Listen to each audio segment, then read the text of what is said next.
পর্যন্ত এই বিষয় নিয়ে আমি কোনো কিছু জানি না।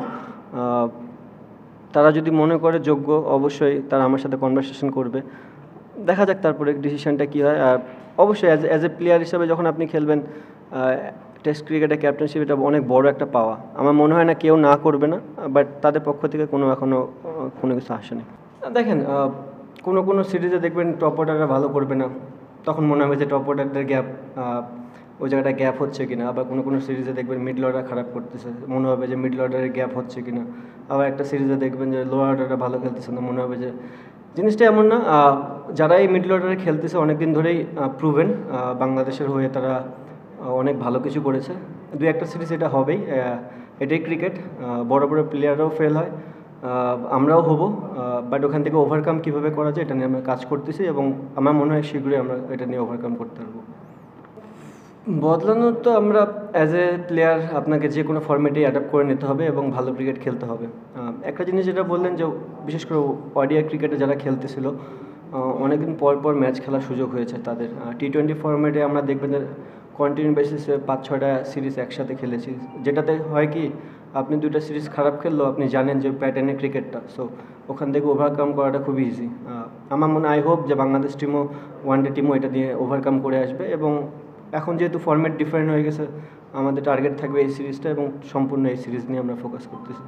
প্রথম জিনিস হচ্ছে একটা প্লেয়ার যখন ফেলিয়ার হয় তাকে ব্যাক করাটা খুব ইম্পর্টেন্ট। আপনি যদি একটা প্লেয়ারের ব্যাক না করেন, 2-3 ইনিংস খারাপ করার পরে যদি তাকে ছেড়ে ফেলে দেন, সেক্ষেত্রে তার প্লেয়ারের মেন্টালিটিও ডাউন হয়ে যায়, and at the same time আপনি ওখানকে গ্যাপ পূরণ করতে পারছেন না। হয়তো কাউরে নতুন আনবেন, বাট ওভারঅল আপনার কোনো গ্যাপ পূরণ হচ্ছে না। সো যে প্লেয়ারগুলো এক্সপিরিয়েন্স, অনেক দিন ধরে খেলতেছে, ফেলিয়ার হলেও তাদেরকে সুযোগ দেওয়াটা উচিত, বিকজ আমাদের হাতে খুব একটা বেশি সময়ও নেই। আর একটা জানি কী বল, ফর্ম্যাট বেঁধে না ক্রিকেটের মেন্টালিটি বলেন বা অ্যাগ্রেসিভনেসটা একটু চেঞ্জ হয়ে যায়। উইকেট ভেদেও হয়, ডিফারেন্টলি ফর্ম্যাট ভেদেও হয়। তো আমার মনে হয় যেহেতু এই ফর্ম্যাটটা প্লেয়াররা জানে, অনেক দিন ধরে খেলতেছে, এবং most of the player success, so তারা জানে যে কোন প্যাটার্নে ক্রিকেটটা খেললে এখানে সাকসেস হওয়া যাবে।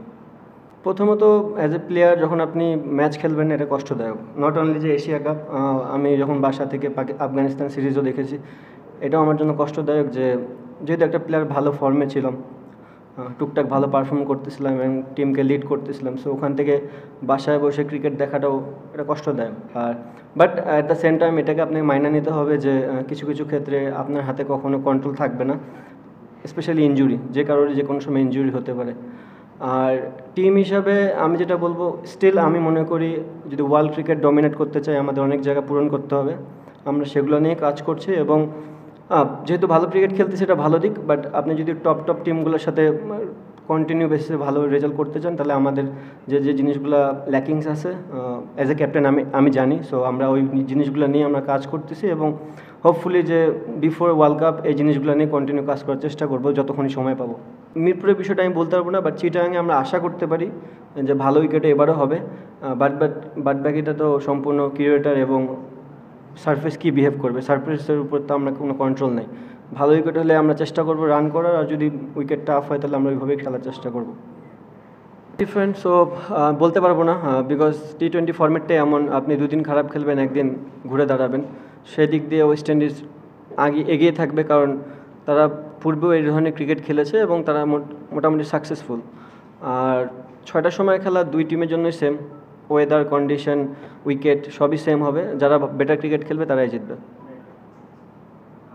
বেটার উইকেটে খেলার জন্য আপনি যখনই বেটার উইকেটে খেলবেন, ব্যাটসম্যানদের সাকসেসফুল হওয়ার চান্স বেশি থাকবে।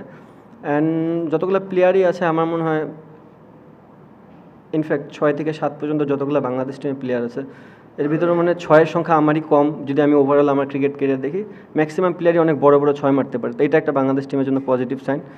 But at the same time আপনি ক্রিকেট শুধু 6-এর উপর দিয়ে গেলে হবে না, আপনাকে স্মার্ট ক্রিকেট খেলতে হবে। যদি প্রয়োজন পড়ে 6 মারবে, আদারওয়াইজ সিঙ্গেল ডাবলে যেতে হবে। অবশ্যই আমি রিসার্চে যেভাবে দেখে আসছি এতদিন ধরে, একটা বিগ অ্যাসেট বাংলাদেশের জন্য। সে যখনই ভালো বল করে বাংলাদেশ টিম অনেক টপে থাকে। অ্যাট দ্য সেম টাইম তার ব্যাটিংটাও অ্যাজ এ টিমের আমার কাছে দরকার, মানে পুরো বাংলাদেশ টিমের কাছে ওর টি-20 পারফরমেন্সটাও খুব দরকার। বাট রিসেন্ট পাস্টে আপনি দেখবেন ও টি-20তে খুব একটা ভালো ব্যাটিং করে নাই, বাট আই হোপ যে ও এই জিনিসটা বুঝবে এবং নিজের থেকে ওয়ার্কআউট করে বাংলাদেশ টিমকে কিছু দিবে টি-20 ফর্ম্যাটে।